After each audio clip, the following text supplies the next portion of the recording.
Welcome, everybody, to another episode of the Suited Kings podcast. Today, we are back for another episode of the WSOP Prep series. Today, we're going to talk about playing on the bubble of a poker tournament, specifically in the case of the WSOP large field tournaments. Max, how are you doing today? I'm doing well. You know, we didn't start off talking shit to each other, and I feel like something's turning over here. Yeah, I don't know what's going on. That's okay. We don't have to do it every day. I don't know. You just look kind of miserable today, so I felt really bad if Thanks, Max. Yeah. Oh, God. Yeah, no, I'm really looking forward to today's episode, Bubble Play. This is where, the tournament starts getting fun, right? I mean, it's where anxiety can run high. Things start, energy levels pick up. You're at the point of the tournament where like you start, money's on the line, right? Like we're at the point where we can start making some cash and it can be either stressful or really fun depending on how big your stack is, kind of. So I think today we'll go through some strategies on that. But Wes, before we do that, and we'll make this real brief, I just want to talk about our high stakes brawl that we had last night on Clubs Poker. Yeah, wow. So after last week's episode, we didn't even get a chance to promote this over the podcast yet, but we reached out to Clubs Poker and we said, hey, we want to have a $217 buy-in event. Clubs has never ran that big of a tournament yet. Their highest buy-in was 100 before this. Yep. So we said, hey, we'll push it. We'll get people in the door. And so they gave us a 2K guarantee, which means 10 people if 10 people enter the tournament, we'll make the guarantee. But it's a test run for them. It was our goal to show them that there is a market for this buy-in. Well, we ended up getting 49 entries in the Suited Kings high stakes brawl last night. Just about a 10K guarantee on there.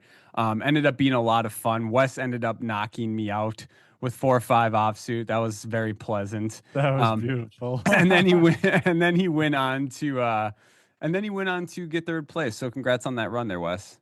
Thanks. Yeah, third place. I just ran kind of right before that happened when I knocked you out through I don't know. I just ran super hot for a long time. I was chip leading. I bullied the bubble. I kept picking up chips. Then at the final table, 2 other people got knockouts, and they kind of caught up to me, and they both picked me off on a bluff once. And anyways, so I got third. Yeah, it was fun. That was a lot of fun. And I think moving forward, our meetup games are so that was our meetup game. And we're going to go back to 55s, so we can get, our usual suspects in there. We don't want to. Maybe we should do no password. No password next time. I like that. We'll start doing no password. Let's try and really juice those out. But let me give a big shout out to Mr. Mike Puddinhead, Minnesota Grinder. He's also in our Discord chatting it up. He won the event last night. Second place was Mr. Bovada Degen, another friend of ours, another player. Congrats to both those guys, and then congrats to you as well for the third place, Wes. Thank you. If you guys really want to know how good these tournaments are, I squeezed 30 big blinds and got called by Jack 10 off. So get in there if you want to make money. I just can't, I guess. Yeah. Well, and now Clubs Poker has a nightly 217. It's only a 4K guaranteed. But I'm sure they'll exceed that. And so now they have the higher stakes tournament. They told us that it's now a permanent fixture after seeing the success of our event last night. Yeah, and it's going to run tonight. So. That's super incredible. So guys, make sure to hop in there. But our meetup games will go back to the 55 buy-in every other Tuesday. Not next Tuesday, but the following, which is, Wes, give me a date. I know you probably 29. got it. Oh my God. I mean, I got the date in the upper right here. So I'm like, well, it's 13 days from now. Oh, so okay. Easy. Well, okay. Cheater. Don't, just act like you're one of those autistic geniuses. I mean, I am. You're just act like that in other ways. Just sometimes I have to pretend like I'm not. Guys, if you haven't signed up for Clubs Poker, make sure to do so using the link in our description here. That helps support the podcast. So if you haven't signed up, click the link in the description and sign up through that to help support the podcast. We'd really appreciate that. Make sure to get into our next meetup game. So yeah, they got that daily 217. That's super sick. Wes, let's talk about bubble play. Yeah, let's do it. So as you had said, sometimes it can be a little anxiety inducing. And I actually was talking to someone I was coaching within the last few weeks about how you can get to the bubble or rough, right leading up to the bubble. And especially if you've played the entire tournament, like since level one, and you've built up some chips, maybe it's not a huge stack, but you've built up a decent stack and you're still in, there's like 15%. Actually, for the sake of the World Series, because they pay 15%, we'll say like, maybe there's 17% left or 16% left. And it feels like you've played this whole time and built this whole like tournament up. And yes, you want to win, you want to make a deep run, but also it's like that first pay jump, getting into the money is it's gonna be the biggest pay jump for at least a while into the tournament. Right. And Because you go from zero to usually almost two times the buy-in, whereas every jump from there goes, just up in small increments. exactly. And so it can feel, apart from the actual money side of it, it can really suck because it can feel like if you bust before the money, it's just this deflating feeling of like, oh, I lost. Like that was all that hope is just gone, Mm-hmm. It is painful. Um, I mean, let's be real. it is painful. And I think any one of our listeners who's played a decent amount of tournaments has finished on the stone bubble before. And yeah, it's just not a fun thing to do. Yeah. Do you have any terrible bubble stories? I mean, I have a million of them, but can I Yeah. remember them? No. Yeah. No, I definitely do have some terrible bubble stories. I think on one of our more recent episodes, I told you about a hand where I ended up folding queens on the stone bubble in a WSOP event last year. But there was Hmm. there's a lot of different metrics to that made it made me decide to fold. I remember I used my max time bank. Like I got the clock Yeah. called me, went all the way down to zero, and ended up folding. That's I something I remember you definitely. I don't remember the specifics of the hand, but yeah, I mean, and one thing that we can mention here is since we are talking specifically about the WSOP, and presumably most of our listeners and ourselves are going to play these big field events. One thing that is actually quite nice about these bubbles is how quickly they go. If you are, Yes, agreed. let's say you're in an event with 2,000 players, they're going to pay 300, that's 15%. And let's say there's like 310, 305 left. Like you're going to get to the money. You're going to have to look down at so few hands in order to get to the money. So I have a little question for you, Max. Okay, I'm ready. Do you tank at all near the bubble? Um, so only strategically, if and I guess that's always why Yeah, you would do it. But yeah, but yes, if I'm the short stack, I will tank on the bubble. I don't. I do a respectable tank though. I'm not sitting there waiting to get the clock called on me and just annoying the shit out of everybody every hand. I'll typically count to 5 or 10 Mississippi in my head and then fold. yeah. Yeah, and Sounds you know good. what? Like, unfortunately, and as annoying it is a strategy that can help you make more money in the long run. So, like, if you're Yeah, not implementing that, like, that's okay that's okay. I don't have a problem with that. But my goal here is to make the most money. So I will maybe take a little bit extra longer if I'm on a shorter stack to do that. Let me ask you, do you do that? And secondly, do you think that it's profitable to do that actually? And my reason for asking that is because as a player, we make more profit by seeing more hands. So does that counter that or no? Or was that it, just it, kind of it apply to bigger stacks, I guess is the question. yeah, it counters it a bit, but like on near the bubble, I definitely tank too. I remember not that it's the only time I've done it, but specifically I did it. I remember near the bubble of this 3K that I played. And actually it was the only like, yeah, I think that's the highest buy-in I've cashed in. Yeah, it is. It definitely is. Was that a WSOP 3K? Yeah, Okay. yeah, 2 years ago. And it was like most people at the table were doing it too. The funny thing is when you play either online or at the WSOP, I feel like it's almost standard to tank. Whereas like if we're playing in MSPT or some local event, people know each other more, and so it's like you don't want the reputation as the asshole who tanks, you Yeah. know. Yep. Yep. But when you're more anonymous, whether it's online or in a huge field like a WSOP event, people are, including myself, by the way, are much more comfortable taking a little extra time Yeah. getting to the money. And one other strategy too is like this doesn't have to be just the bubble. Like if there's a pay jump when you go from 81 to 80 or whatever, and there's 81 left, especially if you're going to go all in, like maybe you take that extra time. Maybe you leave one chip back so you can continue to tank when it comes back around to you. That's something yeah, and you kind of learn these things online a lot as well, like because online you have a specific time bank, right? So like if I'm approaching the bubble but I know I'm going to be all in, or if I'm on a pay jump and I know I'm going to be all in, and say I have 8 big blinds, I'll bet 7 of the big blind. I'll max Yep. time bank, bet 7 of the big blinds. Then I'll have a whole nother time bank I can go through if someone squeeze, shoves on me or something like that.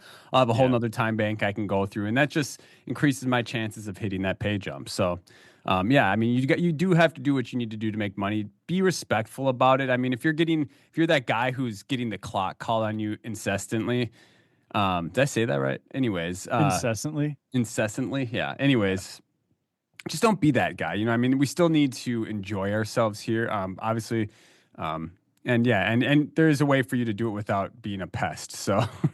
Yeah. I do actually have a quick story, a bubble story for you, Wes, and tell me your thoughts here. Okay. My first WSOP main event, Okay.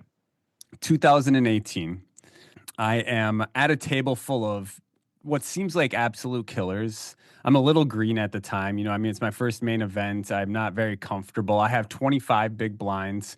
I have one guy at my table that is pinned as the absolute maniac. He's the clicker, just the hyper aggro. I've seen him get to showdown with just absolute trash, and he's a 3 betting machine, right? He's just clicking, clicking, clicking. It almost seemed like his tournament life was not valued by him. I'm sure it Yep. was, but it just didn't feel that way, right? Yeah. We've definitely seen those players. I so I open under the gun with pocket queens, the 2 big blinds. Under the gun, one flats. This guy, his last name was Fox. He ended up making a deep run that year. Hmm. Um, he ends up 3 betting to 7 bigs on the button.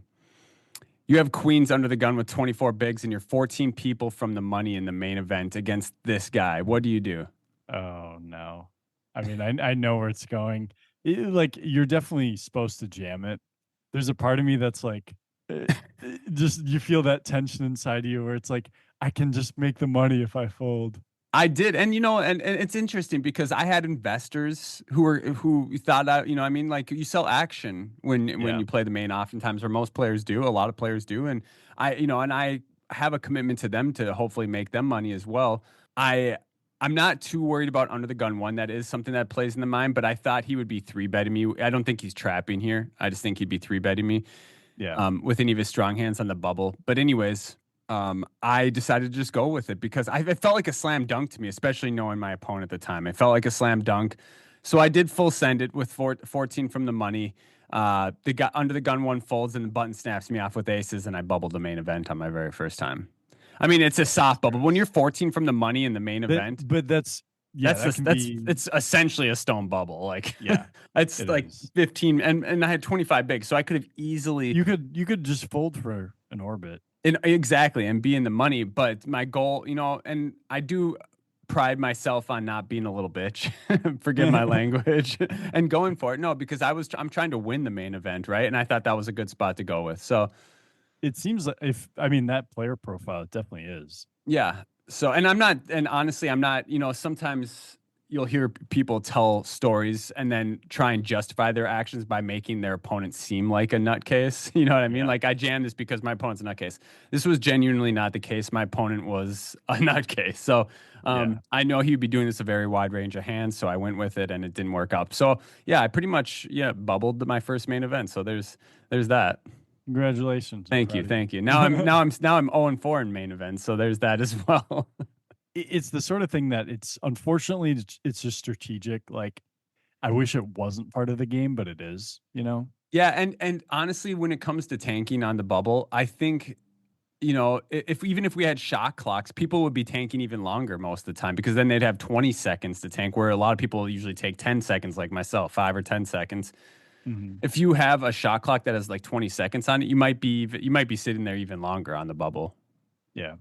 So because you have that just that mandatory 20 seconds where no one can even call the clock on you. So I don't know. That's my thought. What do you think these tournaments should have shot clocks I think on the shot bubble? clocks are good. Yeah, I think shot clocks are good. Yeah, I agree. I agree. I played my first shot clock event at the WPT this last winter. Hmm. Um, Yeah, that's the only one I've done too. yeah, so that was cool to get to experience that. But um, yeah, I guess as for bubble play, what are some like? Should we go ahead and get into like strategies based on big blind sizes, or what did you have in mind to start off with here? Yeah. So one thing that I was thinking about is how, and we're, this isn't like the stone bubble now. We're talking about kind of leading up to the bubble. When you're sort of a short to medium stack, you're going to be in a position where, well let's start with the shorter stack. So let's say, 12, 15 big blinds. One thing that you're going to want to make sure you do is unless you're in the big blind, you want to play like if there's a opener, especially if it's the big stack, you want to play a three bet jam or fold strategy. So Um, eliminate flatting opens. You're saying? yep, yeah. One thing that you want to keep in mind is like on so many flops, you're not going to smash a lot of flops, right? Yep. And these big stacks are going to be opening wider, so they actually should fold a lot more to three bet jams than they normally would. You're when you three bet jam, you take away their advantage in the sense that now they can't get you to fold your hand. Yep. It sounds so simple, but it's true. It's like um now, yeah, now they just can't use that leverage against you. And no, that doesn't mean you should go crazy, but it does mean like, take your suited broadways, your pocket pairs, your suited aces, your, ace jack off, ace queen off, and just rip it.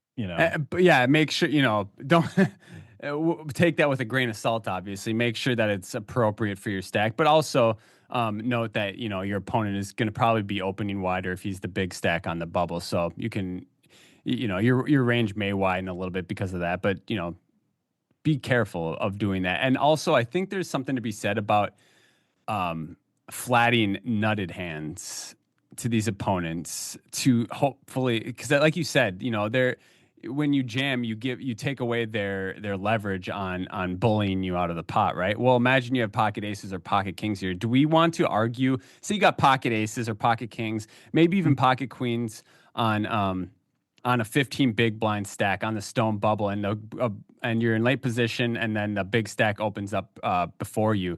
Do we ever want to flat these hands in hopes that we don't? Because they're going to fold a lot if you jam, but they'll also apply a lot of pressure if you see a flop from there. Yeah. I mean, you could argue for aces, yeah. Um Kings, it's still like you're There's still gonna be an ace like 30% of the time, and then what's your plan? Yeah, yeah, and I mean I'm squeezing ace king and stuff like that because we just want to we want to get those through. Essentially, we just want to take because like, we've done bubble play episodes before, and I think that picking up chips at this stage of the tournament is absolutely crucial, which we've discussed before as well. So even just picking up the original razors open and the blinds and antes is going to help your stack tremendously. Yeah.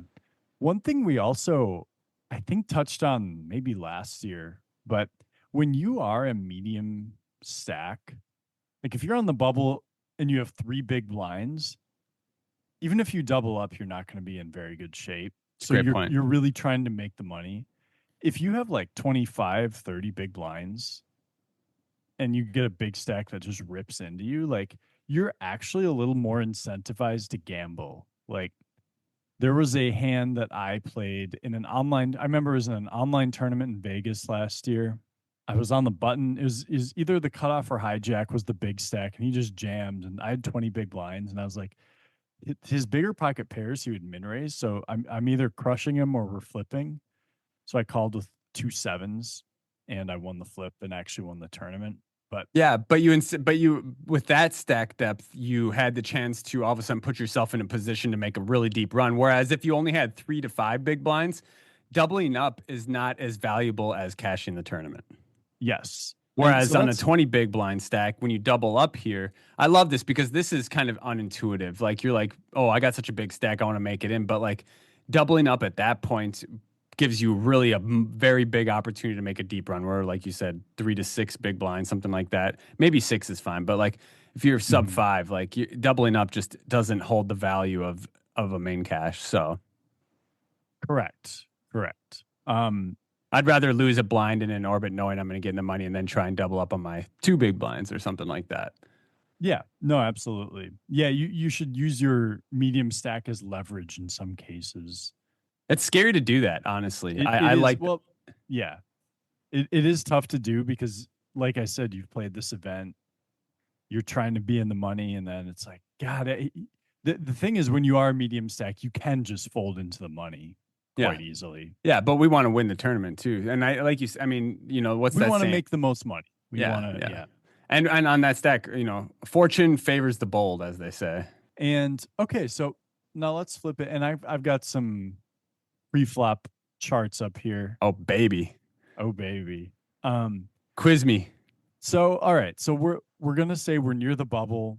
There's an average stack of 30 big blinds. Going in order from under the gun, each stack is 45 blinds, 50, 35, 25, 40, 20, 10, and 15 10 in the being the big small blind. blind. Yep. Okay. So the big stack under the gun won 50 big blinds.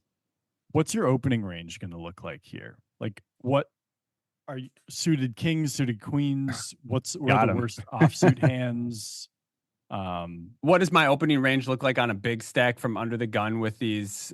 So there's only one sub 20 stack, is that right? Or maybe there's a 10 big blind and it Both the was blinds, and then there's another stack at 20, okay, but what was the big blind at?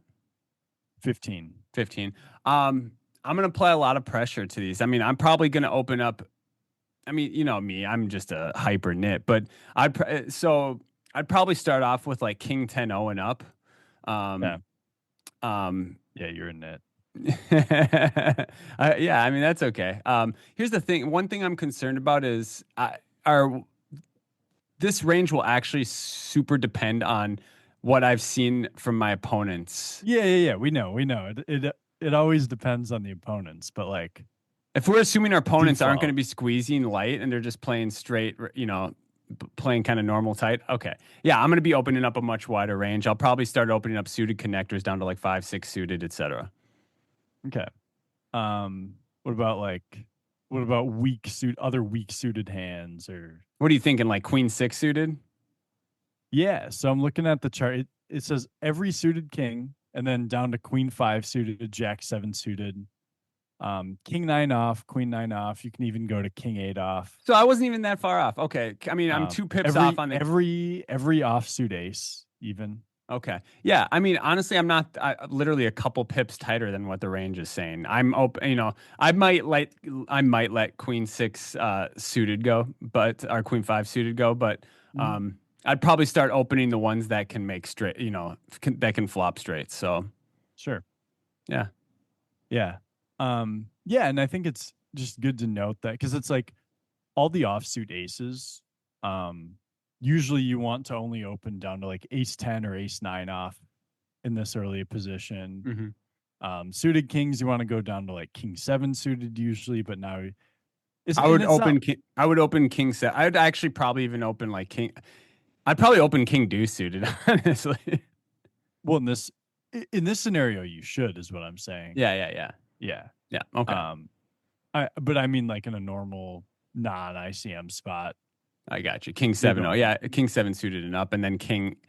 I think King 8-0 is a little loose, but yeah, it's not mandatory. I mean, it kind of, again, that's where you sort of get a read on the table.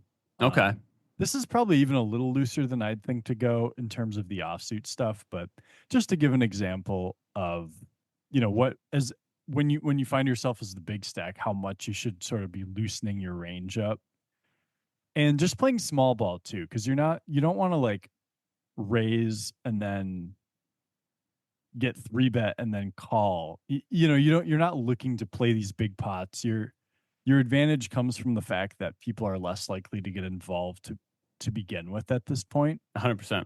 So when they do get involved, it actually signifies some real strength a lot of the time. Right, because they shouldn't be entering the pot, without a specific range of their hands. And I agree with that. So my goal, yeah, I mean, obviously, like you're saying here. So just to kind of boil it down here, we should be opening very wide as the big stack here, even under the gun. But if we're met with any resistance and we're kind of nearing the bottom of our range, we should definitely proceed with caution. Is that kind of like a good clarification on that? It is, and I think even if we look at the charts here, it'll say one thing, but most people are not going to play back at the big stack too aggressively, and they're going to be even more passive than the charts would suggest you do. So I would say, yeah, when someone three bets you and you're the big stack near the bubble, like unless it is some very aggressive player as well, like be pretty cautious about that. Okay. Is what I would say. Well, let's look at the opposite end here. What are your ranges, Wes? Let's not look at the. Don't type this into the pre-flop, Yeah. um, the pre-flop chart. But what do your ranges look like on 20 or sub 20 bigs under the gun? Let's say 15 to 20 bigs. Near the bubble. This is a bubble episode, Yeah, Wes. and assuming the average stack is still like 30, so we're well below average. Yep. I would fold, I think king jack off even. Yeah. So we're it's queen is kind of close. I would like even some of the suited broadways aren't great. I would maybe fold the ace six through ace nine suited, the ace two suited, ace three. What about your offsuit aces? My initial thought was ace 10, but would probably if I'm opening ace 10 would be the minimum, but I might even bring it up to ace jack off. Yeah, I would say well ace 10 is usually my minimum from that spot. So I would go up to ace jack here. I would fold ace 10. I would fold pairs down to like sevens probably. Yep. It's so painful. That's like one of the worst things. You look down at pocket fives or pocket sixes on 20 bigs. And you just don't even get to see if you hit a set. Yeah. Oh, it's so painful. Or if you, especially, it's more painful if you get to someone else plays the hand and you see the flop, and then you would have hit it. Usually you would have missed, but sometimes it comes and you're like, oh. Yeah. I mean, hindsight's 20/20, as they say, and it's like that's another thing we should probably mention to our listeners who aren't as experienced in the streets is like, don't never get caught up on like what could have been, right? Like if you made the best decision at that time, especially on something like the bubble, like, and you saw you would have flopped a set there, let it go. Don't let that weigh on you at all. Move on to the next hand. You have to let that go. As painful it is, as much as chips as you would have had. How do you? What sort of tactic? Like, how do you let that go? Well, I look to find out where you're sitting, and I flick you off. That's probably true.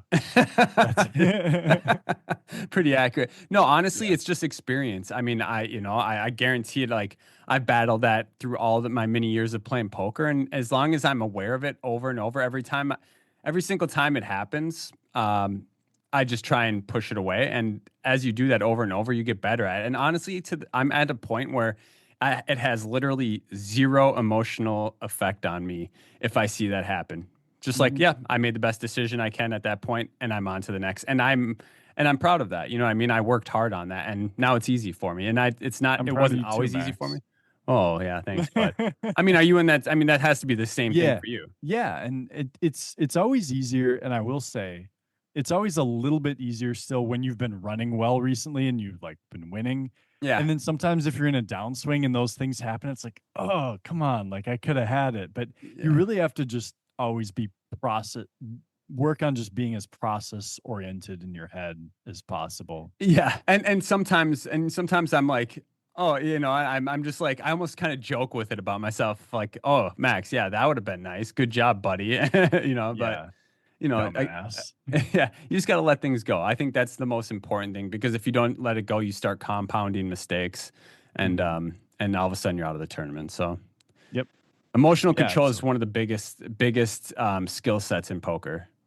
It really is. All right, so let's go back and let's say the early position big stack opens. Now let's look at some of the responses from you're in the hijack with 25 big blinds here. Well, now that we discussed our previous conversation, I'm going to be going a little bit wider here. You know what I mean? Because again, go ahead. Let's talk about it, and then I'll talk about what I mean. I guess go ahead. Just go ahead. And Are you stumped?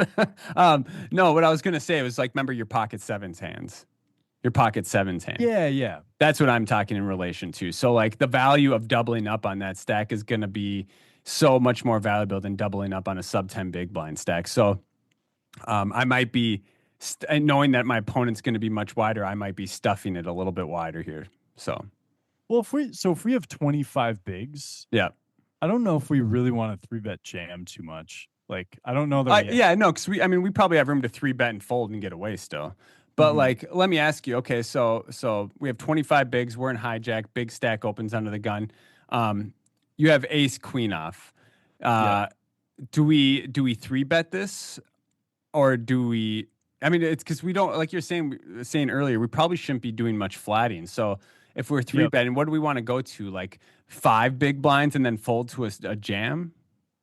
Yeah. I mean, that is like the supposed GTO sizing is the 5 big blinds. Yeah, but what if we Um. have ace king off? It's 5 big blinds and call off. So I feel like that's the line right there, right? Between ace Yeah. queen O and ace king off. Yeah. That's right. That's completely right. And then ace queen suited is technically a call off. Okay. So what would you do? Would you 3-bet or fold with like what pocket pair would you go down to? What suited Broadway or suited ace?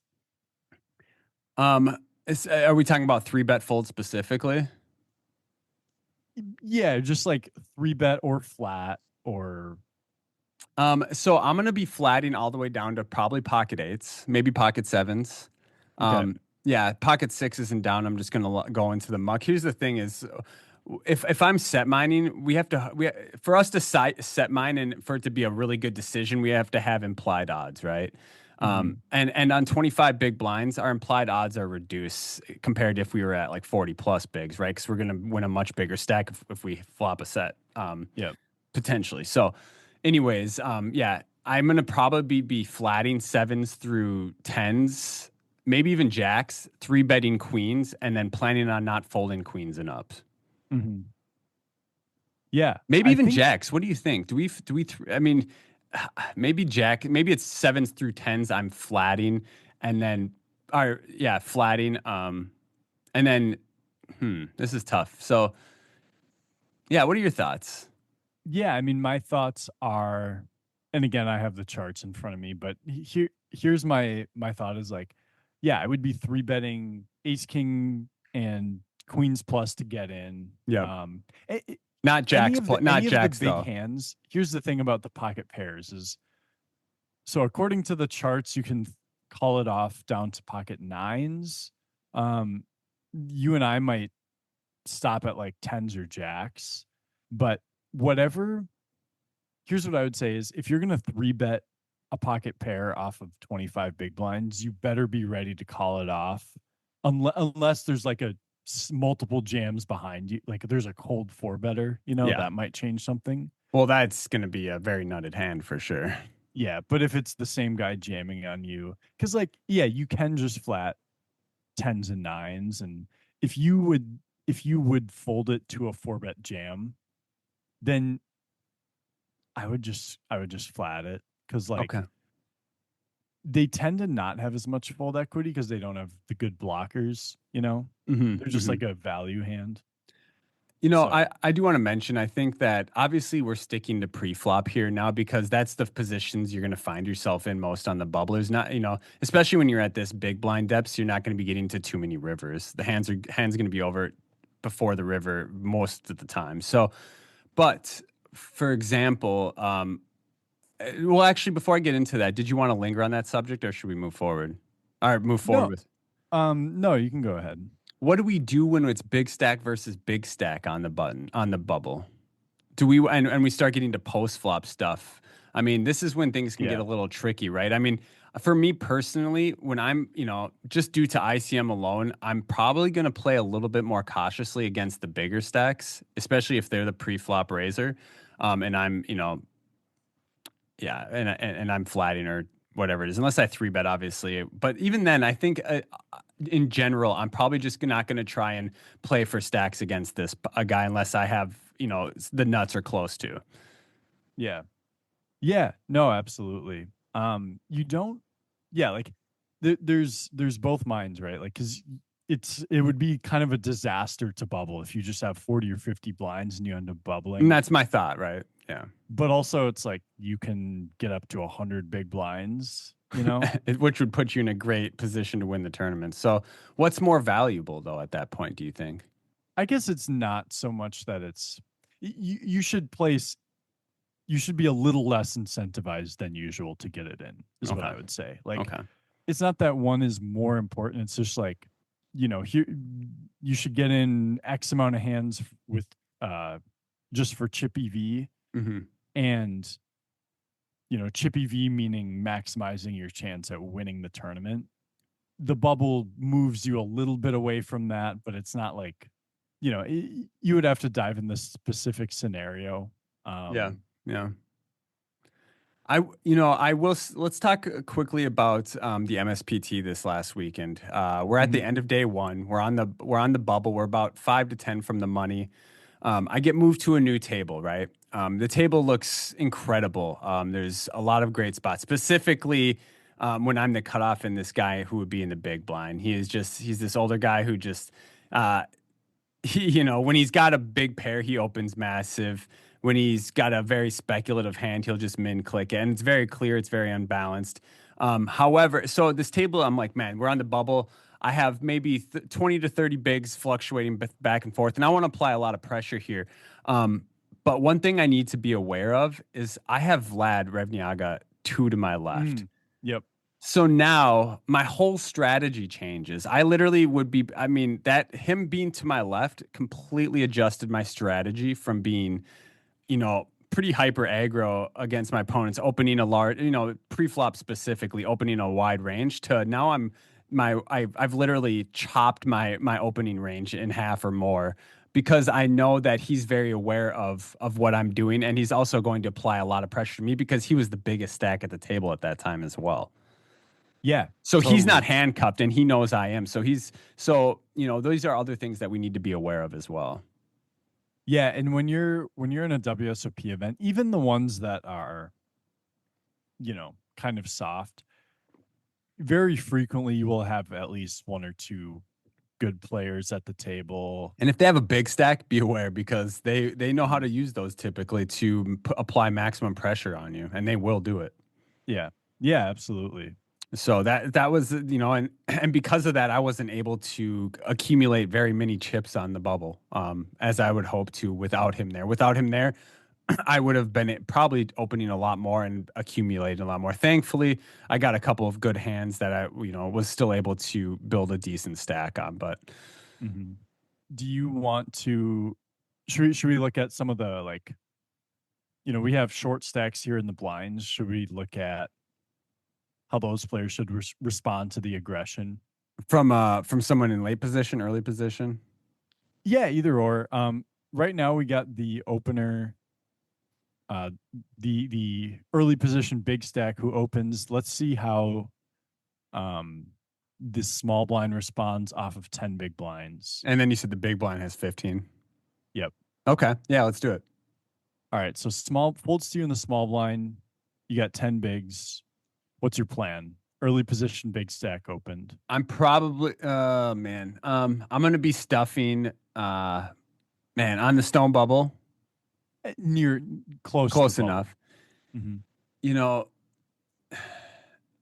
I'm probably, on 10 big blinds, I'm probably going with like sevens plus. I'm Yeah. curious, but I'm going to probably start at sevens plus. And then I'm also going to be shoving like king jack suited plus. Probably not king 10 suited plus, but maybe king jack suited plus. Yeah. No, you're on point. I guess, yeah, the King Jack suited plus is on point according to the charts. Supposedly you can go down to sixes or fives. But yeah, seven, that seems very reasonable to go down to sevens. I might even like stop at eights or something. I don't know. Yeah, live is different than online though as well. You know what I mean? That damn Yeah, drive home equity. yeah. The drive home equity, but also like I think there are a decent amount of players. I don't you almost just want to do it against someone who's well studied because then they can be super wide and they know not to call it off. Yep. Like there's some players who will open that wide and then they see your 10 big blind jam and it's like, I guess I call. Yeah, you got to be aware of that too, for sure. I mean, so here's the thing is we're kind of talking theoretically, but when you're in the moment, you got to go with what, your reads are on the opponent, on the player around there. You get into a flow state, right? Something that we do well because we play a lot of live poker as well, but it's like if I think my opponent is splashy and just going to start calling off, with 40% equity hands, I might tighten it up because I don't just want to, you know what I mean? Like, obviously I want to double up, but when they have 40% equity, I'm going to lose a lot. Yeah. What are your thoughts on it? Do you think that makes it a leak or a bad move by doing that? So for example, Not, King 10 suited and they call off with 8-9 suited or something like that. yeah. I mean, no, like jamming these hands, a lot of the profitability is the fact that they will be folding some stuff theoretically. And yeah, you don't really want to, because like, yeah, if they're gonna call off, and let's just see if we jam under the gun one should be folding stuff like, yeah, Jack 9 suited, 10-9 suited, King Jack off, Ace 9 off. This is small blind jamming. Sorry. Yeah, this is under the gun one should be folding like Oh, King these 9 hands. suited, King Jack off, Ace 9 off, Ace deuce suited, Ace 3 But suited. in reality, especially in live, I don't think they're going to be folding the King Jack off. They're just going to flick it in and be like, "Here Right. we And go." it's like if you have seven, of course if you have Ace King, that's fine. But if you have sevens, you're like, I Um, actually hate that. Like yeah, it's fine if it's after the bubble, you take the flip and try and that's win. exactly right. I'm so comfortable with that flip post money bursting, but if I'm right on the bubble, and like you said, you play all day, and then you just get a coin flip to where you could, here's the thing. That's poker, and it's super painful. Are we more incentivized here to try and build a stack and take that flip, or do we want to be in the money? What do you think? No, I don't think we are. Like off of 10 big blinds, it's not like we'll be, if average stack is 30 bigs, if we double up to 20, it's not like we're going to be running the tournament over or anything. Yeah. So yeah, I actually think if we're going to make an exploitative fold, um, we fold something like, yeah, the small pocket pairs.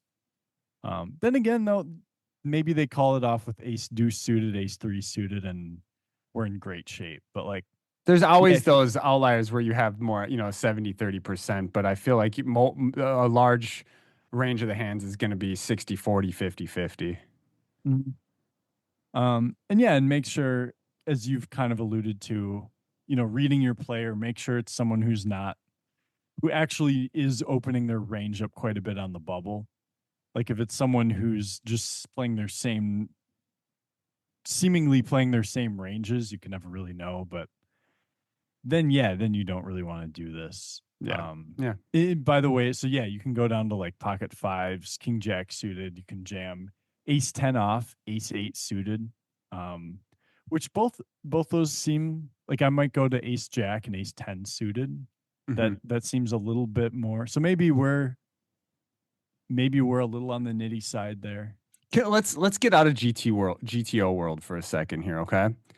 Well, I think that's you have to start there though, because then it's like, how do you know what to adjust to if you don't No, no, know? 100%. I'm just saying. I'm just gonna throw some questions at you. Is what I mean. Mhm. No, GTO helps us build the foundation to which we Yeah. can play Okay. off of. Yeah. Let's hear the 100% agree. I'm question. not saying we shouldn't play GTO. What I'm saying here is, let's talk about players who don't play GTO and are incredibly aggressive. Let's talk Crazy Carl. Let's talk Okay. Josh Reichard. These guys Yeah. aren't playing range appropriate hands.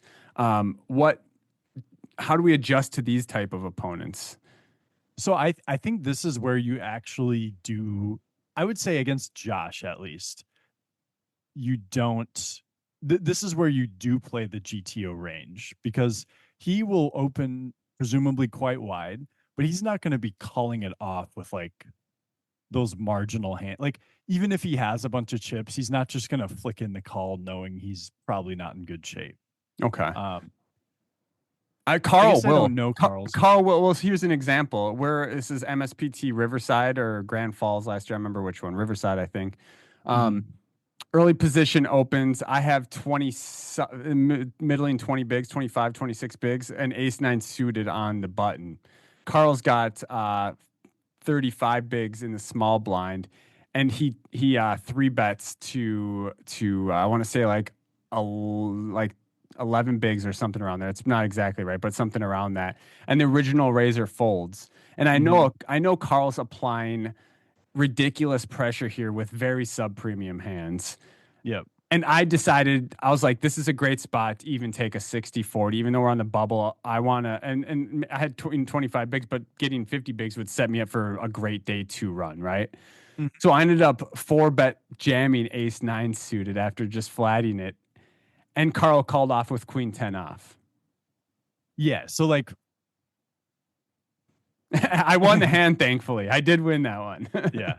Yeah. So I guess it depends what kind of loose your opponent is. If it's someone who's going to call off the wide three bet, that's one thing. If it's someone who's going to Yeah. Okay. So I be guess, aggressive but then fold, then you can the the the player that's going to be correctly aggressive but then correctly fold the weaker parts of that range, that's the one you should probably play closer to the GTO strategy. mm-hmm, mm-hmm. Um, and I mean, look, you got it in good. You gave yourself a chance to get a big double up. So like you went for at least what would be a good chip EV play and maybe would be like I guess it's really hard to know.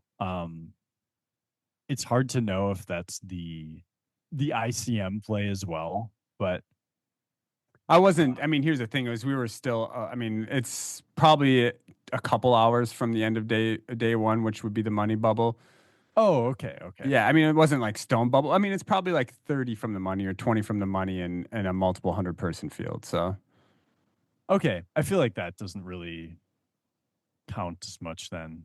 That's you know, it could have been an hour and a half. Anyways, it was somewhat. I know it was getting near the end of the night is what I remember clearly. I don't remember the exact details, but anyways, that was just my thought. So being aware of like the opponent type and if they're going to call off or not should definitely help you with your decision if you should be three bet jamming your hands on a you know like a 10 big blind stack, etc. yeah, absolutely. Yeah. So and Um go ahead.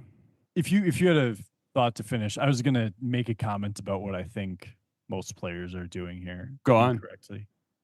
Um yeah, I would say I feel like and maybe not so much off of the 10 big blinds, but I feel like there are a lot of players, probably a lot of listeners who can relate to this where they are, not jamming against the big stack enough. They're kind of calling the king queen suited and trying to hit a pair first. And then it's like, well, that's when the queen six suited gets to bluff you off on the flop. Yep. And so you kind of have to look at both sides of the equation where you can play it too safe sometimes.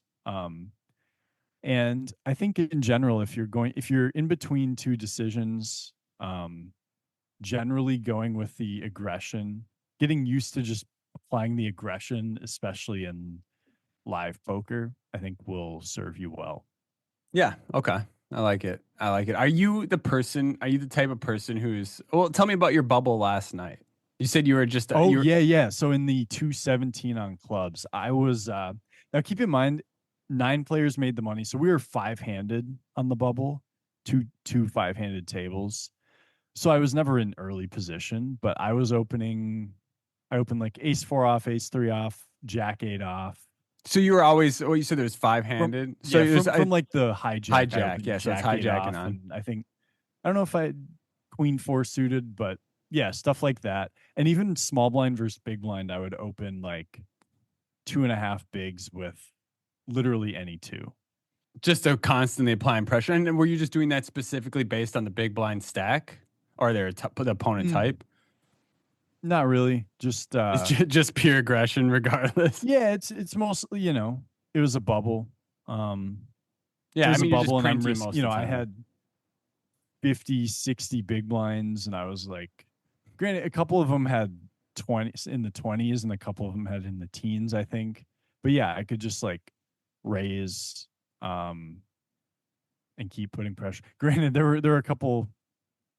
There was one where I like actually had king queen suited blind versus blind, and I made the nut flush and got two streets from it. So that gave me an even bigger chip lead, and then that's when I really was opening. Like I Well, think I raised 7-3 off from the small blind on the bubble. Well, that's what's kind of nice about being relentlessly aggressive on the bubble is that if you do end up making a strong hand and your opponent does, and your opponent does as well, you're going to be getting paid more regular. You're going to be getting paid. So, Yeah.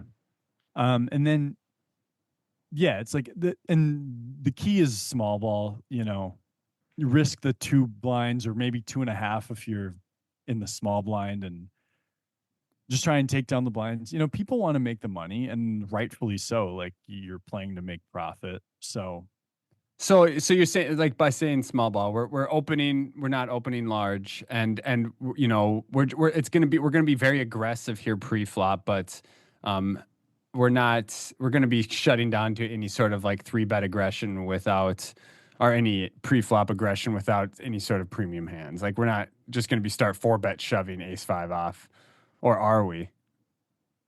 now that depends if someone is depends on the type of three better. Yeah. I would imagine the theory would say like maybe ace five suited, Hmm. but it, it I'm sure there are spots where it'd be profitable against someone's range to four bet shove ace five off.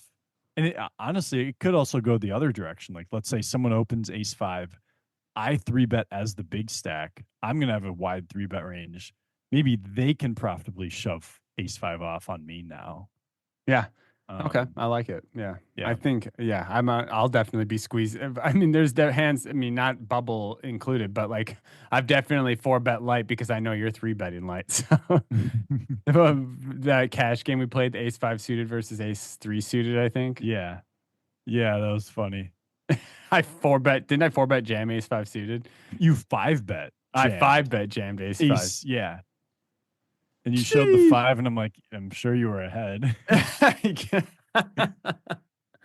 Oh, Wes, playing against you is fun. I feel like you and I could get to levels sometimes. We do.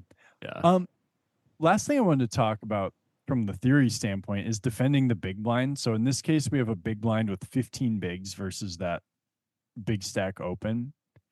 Usually you want to just defend like every suited hand in the big blind, every connected hand, every ace, most kings, queens, etc. Here, like the big blind should be folding a lot of suited stuff like queen seven suited, king four suited, 9-7 suited. The big blind should be folding these on 15 bigs. Yep. King four Mm, suited. Yep. New to the Never fold bubble. a suited king. I'm just kidding. Right. That surprises me, even though they're getting the proper odds. Yeah, well the odds change when you're looking at how much money how much The value your ICM chips have changes in the odds. I dollars. see. Yeah. Okay, that makes sense. Okay. And also just from a playability standpoint, like if you know you're gonna have to fold a lot on subsequent streets, that also reduces the value of each hand. And then in terms of offsuit, like even Jack 10 off, you can fold 10-9 off, King 9 off, Ace 8 off and below. You either like you mostly fold, and you could do a small three bet some of the time So to we want to balance out. be pretty damn tight then from the big blind here, approaching the bubble on a shorter stack. We don't want to Yeah, be bleeding off chips. correct. Yeah, like you have 15 bigs. You don't want to, because think about it, you defend 10-6 suited and it comes Jack 6-4. Like, yeah, maybe with 15 blinds after the bubble burst, you can just check jam, check raise, whatever, take your equity with a pair. But here that's just not a great idea. You're gonna have to fold a lot. You're gonna get pushed off of your hand. So you want to be able to play a hand that is gonna make a strong top pair a lot of the time. What And were the bottom of our king ranges? Like, do we want to be king four defending king suited, and then offsuit kings like king 10? yeah, call king 10, and even that's kind of break even. Yeah, okay. King jack and up is going to be somewhat profitable. Okay. And then Mhm. what about our aces? Are we going all the way down to I mean ace this is what I'm going to guess. I'm going to guess ace 6 off is a fold and everything. Ace 8 through ace deuce off are mostly folds. You Ace can 8 through once You Ace, never eight, want to three, call yes. them. Once in a while, you can click them to five big blinds because you want to click pocket aces specifically to five big blinds. And those So are this is like, our balance because we block one of them. yeah, you do it like 10% or less of the time, with each one. But So how do you randomize that personally? that specifically, I don't. I mean, I don't get that specific. There are times when yeah, I don't. If you want, you could look at, you know, what time it is or how many Yeah. seconds on the clock. For anyone who like watched Doug Polk's recent stream for his club's poker promotion where he was playing heads up cash trying to make it to 100K, he had a little RNG number where and if you have like Google, obviously you can't be on your phone in a live hand, but like if you type in RNG in Google and say you're supposed to do this thing 10% of the time, you can put 0 through 100 in an RNG. And if it lands between 0 and 10, you can then that's kind of how you can randomize that. So just for people who are Yeah, it's curious how that something that works. has a 10% chance. Yeah, yeah. So if you can find a way to randomize that and you land on it, that's a good way to do it. But to be honest with you, I don't do too much general I don't do any, I guess, randomizing live. Randomization. Yeah. Yeah. I just go with what I feel is the best to do. So yeah. So and that's pretty much that. What are some?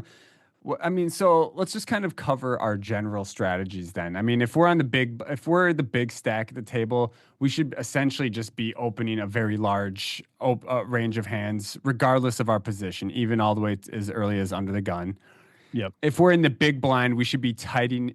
I mean, if we're in any position, specifically the big blind on a short stack, we should be tightening our flatting ranges significantly.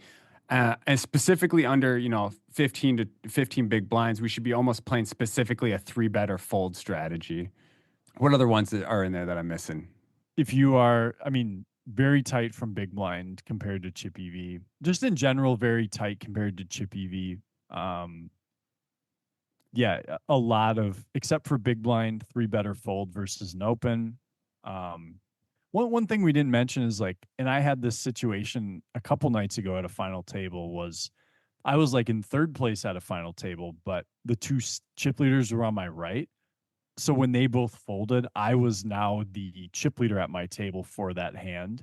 So That's a great point to bring I up. could act like the chip leader Yeah, in when you my don't opening have range. that pressure of a bigger stack in the hand behind you, they're already folded out of the hand, then you essentially assume that position. Mm-hmm. That's a great point to make. So yeah, keep in mind of that. Yeah, if like, yeah, I like that. That's a good one to bring up. And I think that can be very helpful as well. Okay then. Well, I think that's a good place to go ahead and start wrapping up bubble play. So far, we've done early stage tournaments, we've done post registration tournaments, we've now completed bubble play. Next week, we will move forward into the tournament strategy, kind of covering post bubble play, approaching final table play. Yeah. Should we do? I think we have three more. We have like after bubble burst that portion of the tournament. Yep. Then we have maybe final two or three tables where there's some ICM, Okay, let's get deep into it. Let's make it. and Yeah, I like then that. the last one will be just final table. That'll be good. Yep. And then we got, obviously our special finale for the WSOP Prep series where we're going to have some special guests to Mm-hmm. talk about, the WSOP and strategies, et cetera. Lots of good stuff there. So definitely looking forward to that. Wes, I am so hyped. What are you wearing there on your, what are you Oh, wearing we right got there? the Suited Kings merch. We got the Suited Kings hoodie right now. Suited That's what I'm Kings. wearing. I'm also wearing a Suited Kings. Actually, no, this is just my No, regular just a Tilted tilted Compass one. compass. But Yeah. Suited Kings merch is finally available, my friends. This has been long awaited. The gear is absolutely incredible. Huge thank you to Tilted Compass for collaborating with us. And I mean, the quality of this material is absolutely stellar. Like this is the most comfortable hoodie, especially when you're playing poker in like a cold room. It keeps you warm. It's got a big hoodie so you can cover your face with it if you want or whatever you want to do. But I would definitely recommend if you don't have any Suited Kings merch yet, make sure to check out tilted-compass.com. We'll have a link in the description if you want to get some of that sweet Suited Kings and Tilted Compass collaboration merch. Big shout out to them. We just got rid of we sold a bunch of it at the MSPT this past weekend, and now it's available online. So make sure to check out their website if you want to get your hands on some of that sweet, sweet merch. That is really exciting. It's finally available. Like I know we've after been all this talking about it time, for so we have long. Suited Kings hoodies, and then t-shirts and long sleeve shirts too, right? They will be they're on the way. The hoodies I think are the only thing available now. We have maroon, black, and gray. It's like I Yep. don't know, the gray is nice. It's like not like a just a bland gray. I It's got realized I have like 3 or 4 just maroon sweatshirt. Like I have a lot of maroon, you but look good at maroon, Wes. thank you, Max. You're Thank you. welcome. You look good in gray. I had to give you a compliment. You deserve one. Wow. What is wrong? I'm a little tired today, just Yeah, the not gonna world be as must be rude. ending. But But yeah, make sure to check out that Suited Kings merch. Clubs Poker, like I said earlier in this episode, sign up using our affiliation link in the description to help support the podcast. We'll have our next meetup game Tuesday, the 29th. 29th. And Yep. then, yeah, Wes's Twitch challenge, his bankroll streaming challenge is going well. He almost profited 1K last night. You're at what, 22, 23K, something like that? Yeah, just below 23K. Okay.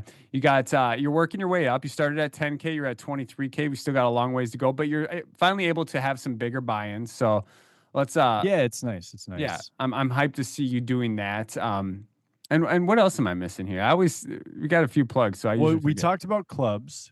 We need to talk about Patreon. Because Yes, our we actually Patreon. released a couple video or one today, one tomorrow. I've got a couple more for next week. Oh my gosh, you guys, listen. Uh, So Wes gave me, so if you're one of our Patreon members of our pro study level tier, the $15 a month one, Wes has a spreadsheet full of hand histories to which I've been pulling some and doing reviews of them. And let me tell you, they are gold. They are pure and gold. I watched both your videos. I laughed so hard.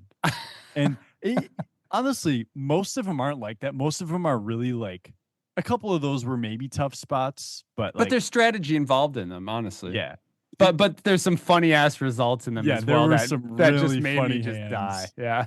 in the ones you reviewed. You picked a good chunk of hands to review.